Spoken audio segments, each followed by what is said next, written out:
Hello, good morning, everyone. How are you lot? Weather is it's getting colder, so if you are leaving Nigeria to come to the UK, please make sure that you are having a little bit of cold stuff in your bag because it's getting cold. It's very cold. I'm definitely going to put on my heating this week because it's getting cold. All right, so today is Monday, and you know what? Life is actually a gift, okay? And we came to this world for a reason, for a purpose, and at the end of the day, we're all going to die. It doesn't matter how many audacious that you did. It doesn't matter how many people that you've used to prolong your life. We're all still going to die, okay? Unless Christ tarry, okay? The only people that have been guaranteed everlasting life are people that are in Christ, which is after death.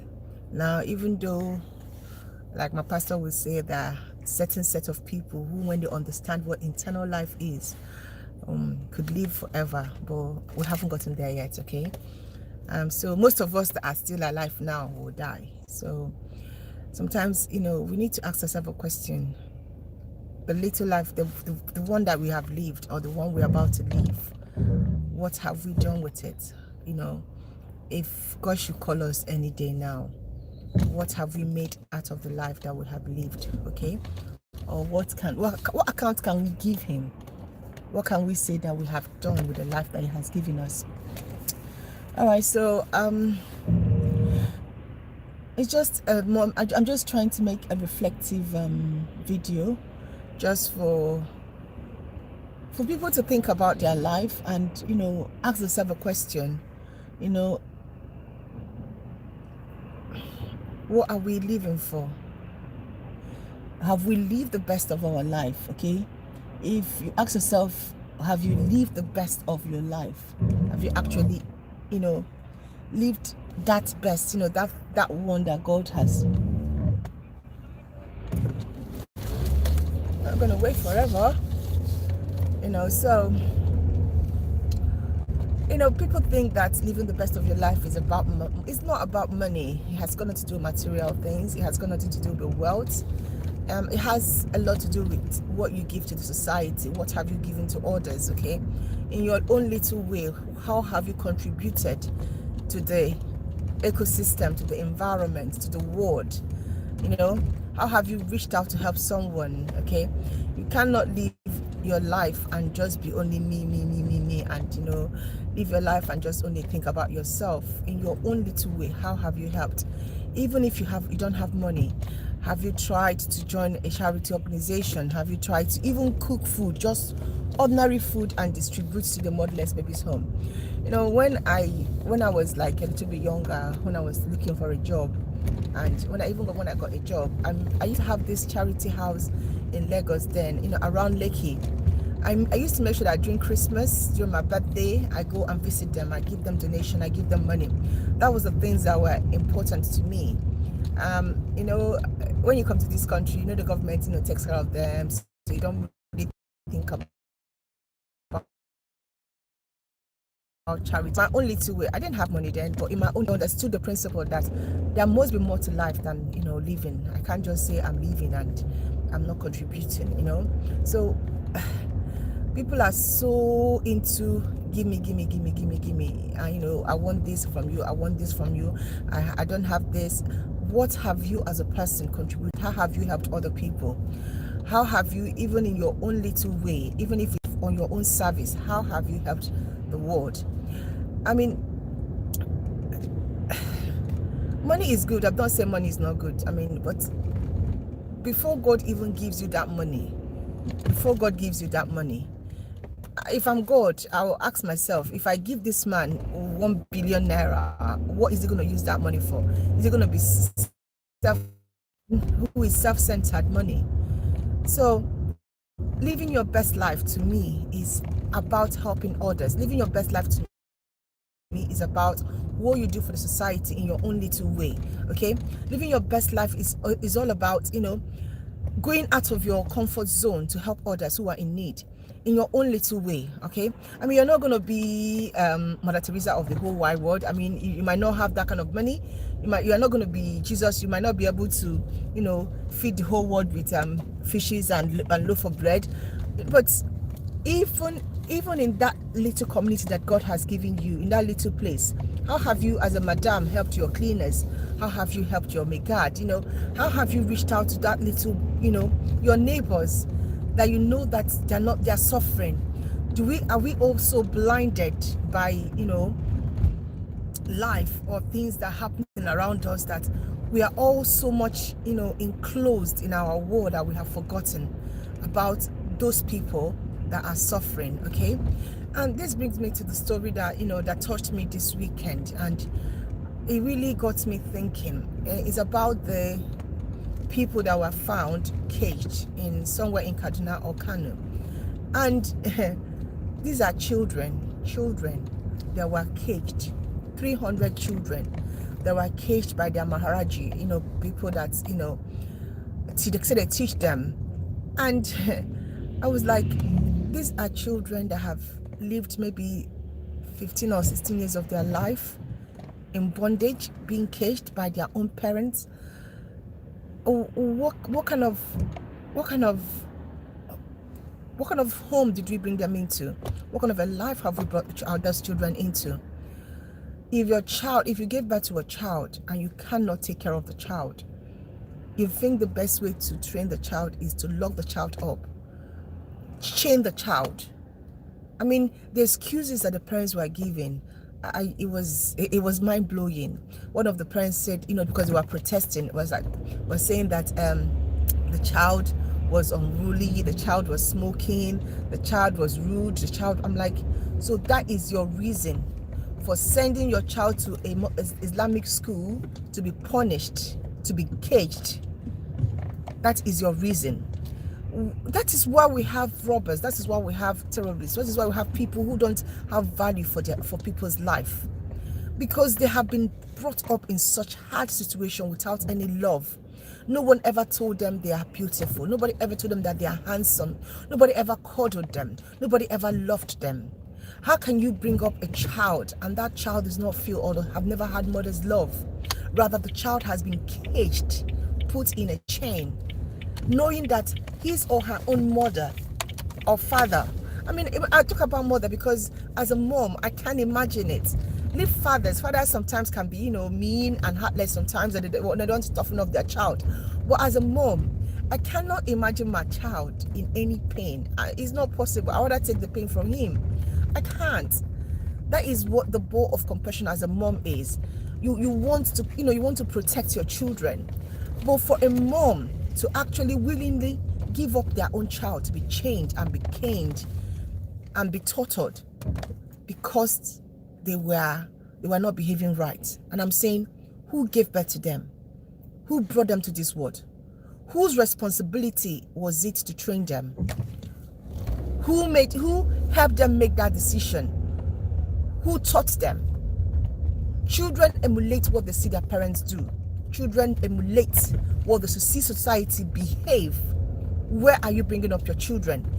If you are only going to rich man's house to beg for food, to beg for money, and they see you smoke weed, their dad has how many wives and they're smoking weed, what do you think will come out of the child that you have given birth to? These children's best of their life have been wasted. That story really touched me. But there's so many stories, but which one will you carry?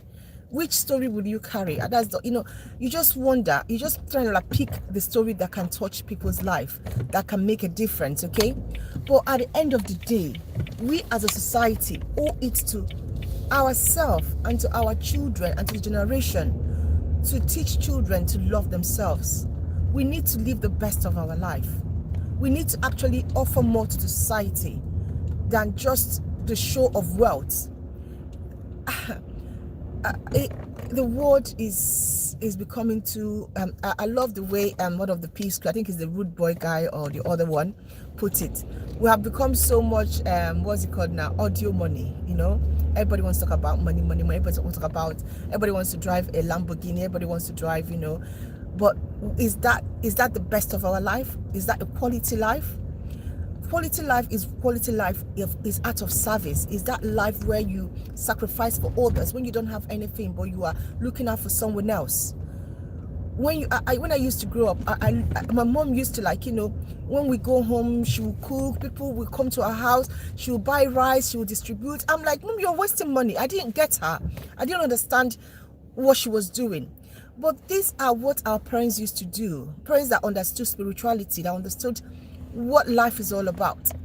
It's not about you. My mom used to, like, when she had a lot of money, she used to, like, people would come to her house, you give them money. I will be shouting, people, their mommy, they are duping you. Sometimes she will come, she will dash people 1 million, they will not bring it back, they will not return it. We'll be like, Mommy, go and get the money from your friend. She said, well, do they have money? They don't even have. How would I was like, Mom, why are you still giving them money? Why? But that is her sacrificing. And every day I keep telling God, remember this woman, because she sacrificed a lot for people. She has a heart of gold. Do you understand? No matter whatever, do you understand? She has helped a lot of people. That is the kind of, heart people should have. There's so much suffering.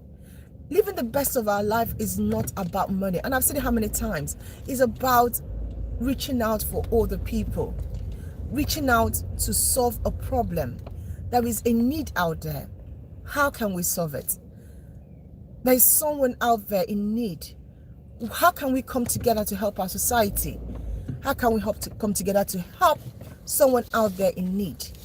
And this week, I'm just gonna, ask for people to actually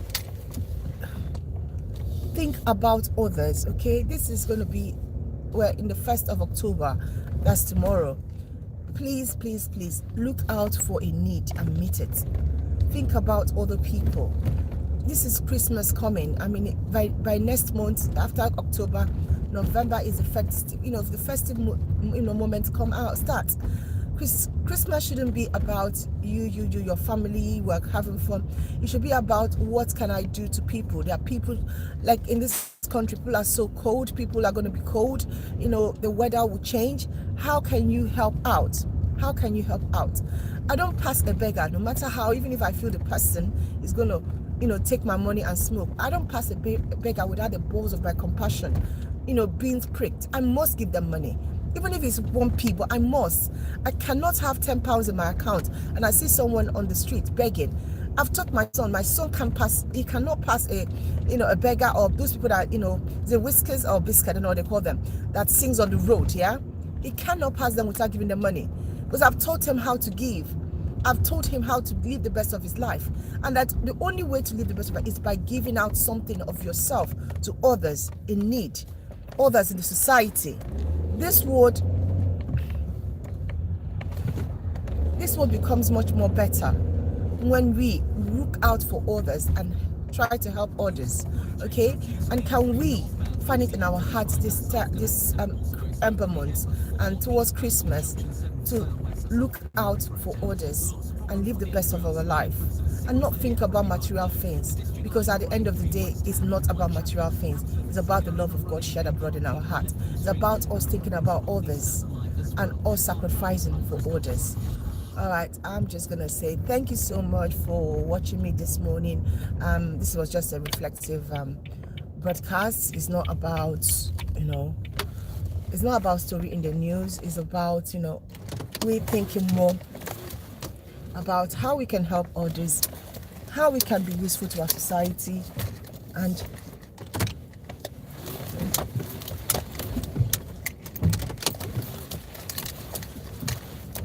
all right. I mean, I know when you guys saw the title, Living the Best Life, I know you were thinking, oh, buying this. No. That's not living the best of your life. There's so many people out there who don't go to church. There's so many people who don't have spiritual connection with God. There's so many people whose life, every day, even if it's to encourage someone, even if it's to, pay someone's school fees, give someone, money, anything, talk to someone. Look at that person that is always down. Talk to them, okay? Think about how to help others who really needs it. so that this world will be a better place. Well, thank you so much for listening. I wish you guys a lovely new month. And as we approach Ember Month, I'm going to say be safe, because so many people out there are just, looking for easy money, looking for a way to destroy people. But with God, we can and we will overcome. And the point is that they all know that when you believe in God, when you trust in God, when you're a Christian, all of their devices doesn't get to you. It doesn't. Okay, so if you know your God, you will do exploits. Okay, thank you so much, and God bless you. Have a lovely day and have a lovely new month tomorrow. Let's keep winning. Let's keep knowing that with God all things are possible. Thank you.